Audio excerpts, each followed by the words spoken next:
تنزيلا ممن خلق الأرض والسماوات والأرض صدق الله العظيم وصدق رسوله النبي الكريم قرآن میں وہ بوتا زن اے مرد مسلمان، قرآن میں وہ بوتا زن اے مرد مسلمان، اللہ کرے تجھ کو عطا جدت کردار، اللہ کرے تجھ کو عطا جدت کردار۔ ہاں ایک بار نبی رحمت صلی اللہ علیہ وسلم کی بارگاہ میں درود پاک پڑھ لیں جن کے وسیلے سے یہ قرآن مجید پہنچے۔ درود پاک پڑھیں۔ اللہم صلی علی سیدنا مولانا سیدنا مولانا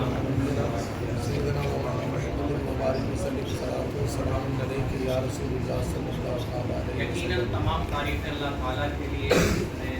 یہ پاک کلام اپنے آخری نبی علیہ السلام نے نازل کیا، اور یہ ایسا کمال کا کلام ہے کہ خود اللہ تعالیٰ نے جب اس کی بڑائی بیان کی تو دیکھیں انسان فطری طور پر ان چیزوں کی بڑائیوں کو تسلیم کرتا ہے جنہیں دیکھتا ہے۔ انسان نے کہا ہے دنیا بہت بڑی ہے، آسمان بہت بڑا ہے، ہم کہتے ہیں اور اسے تسلیم بھی کرتے ہیں، مانتے کہ نہیں مانتے؟ زمین بہت بڑی ہے، کوئی پوری دنیا کی سیر نہیں کر سکتا، آسمان کو ہم بہت بڑا مانتے ہیں۔ اور قرآن کا تفہیم کا انداز دیکھیں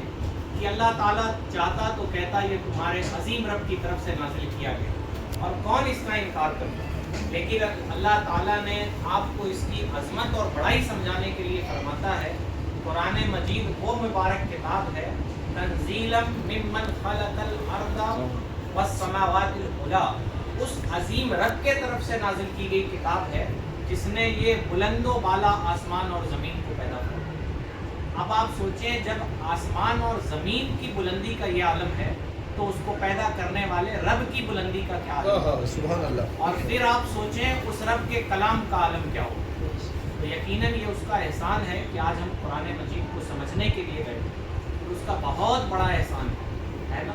اس امت میں پیدا ہونے کے لیے، اس عظیم نعمت کو حاصل کرنے کے لیے نبیوں نے دعا فرمائی ہے نا، لیکن اللہ تعالیٰ نے ہمیں یہ توفیق عطا فرمائی کہ اپنے آخری نبی کی امتیوں میں ہمیں جگہ دی۔ اور حضرت جب صحابہ اکرام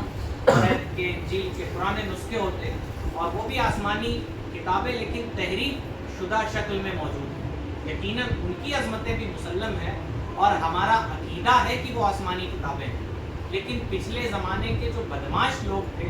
انہوں نے اس میں تحریف کر دی، اور یہ قرآن مجید کی شان ہے کہ پچھلی ساری شریعتوں کو منسوخ کر دی۔ یعنی اب قرآن آنے کے بعد دنیا کی کسی دوسری شریعت پہ عمل کر کے بندہ اللہ تک نہیں پہنچ سکتا۔ نبی علیہ السلام کی آمد کے بعد اب بندہ اگر اپنے نبی کا کلمہ پڑھے گا، حضرت محمد مصطفیٰ صلی اللہ علیہ وسلم کا کلمہ پڑھے گا تو اس کی دنیا آخرت کامیاب ہوگی، ورنہ کامیاب نہیں ہوگی۔ حضرت عمر کے بارے میں آتا ہے، غالباً حضرت عمر ہی تھے کہ وہ کہیں سے انہیں توریت یا انجیل کا کچھ ٹکڑا ملا تو وہ پڑھنے لگے، تو جب انہوں نے تلاوت کی نبی علیہ السلام کا چہرہ مبارک غصے سے سرخ ہو گیا اور فرمایا کہ اگر موسیٰ علیہ السلام یا عیسیٰ علیہ السلام بھی اس زمانے میں آ جاتے تو انہیں کلمہ میرا ہی پڑھنا ہو، انہیں قرآن مجید کے ہی احکام پہ عمل کرنا ہو۔ یہ وہ عظمت والی کتاب ہے جس کی آمد کے بعد اللہ نے تمام پچھلی آسمانی کتابوں کے احکام کو منسوخ کر دیا، یعنی اب عمل قیامت تک کیا جائے گا تو قرآن مجید پہ عمل کیا جائے گا۔ اگر قیامت تک اہل حق کسی کتاب کی طرف دعوت دیں گے تو قرآن مجید کی طرف دعوت دیں گے۔ اور دیکھیں اللہ تعالیٰ نے فرمایا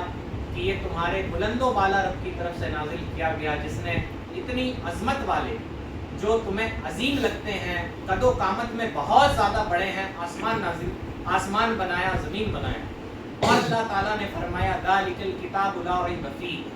یہ وہ بلند رتبہ کتاب ہے جس میں شک کی کوئی گنجائش نہیں۔ یعنی جب یہ بندہ کتابیں پڑھتا ہے تو بندے کا یہ ذہن ہوتا ہے کہ وہ تنقید کرتا ہے، اس میں کمیاں تلاشتا ہے۔ قرآن مجید نے اپنے قرآن پہ ایمان رکھنے والوں سے پہلے ہی کہہ دیا یہ وہ بلند رتبہ کتاب ہے جس میں شک کی کوئی گنجائش نہیں۔ یعنی پڑھتے جائیں اور عمل کرتے جائیں، ہمیں اب سوچنا نہیں ہے قرآن کی تعلیمات غلط ہو ہی نہیں سکتی، یہ ہر مسلمان کا ایمان ہے اور خود قرآن مجید کا اعلان ہے۔ تو یہ وہ بلند رتبہ کتاب ہے جسے کمال درجے پہ اطمینان قلب کے ساتھ پڑھا جا سکتا ہے۔ مثلا بندہ کسی مولانا صاحب کے پاس جائے اور وہ اس سے کہیں کہ تم فلانا کام کر دو تو تمہیں نجات مل جائے، تو بندہ کسی دوسرے مولانا صاحب کے پاس جاتا ہے تو وہ تھوڑا آسان کام بتاتے ہیں،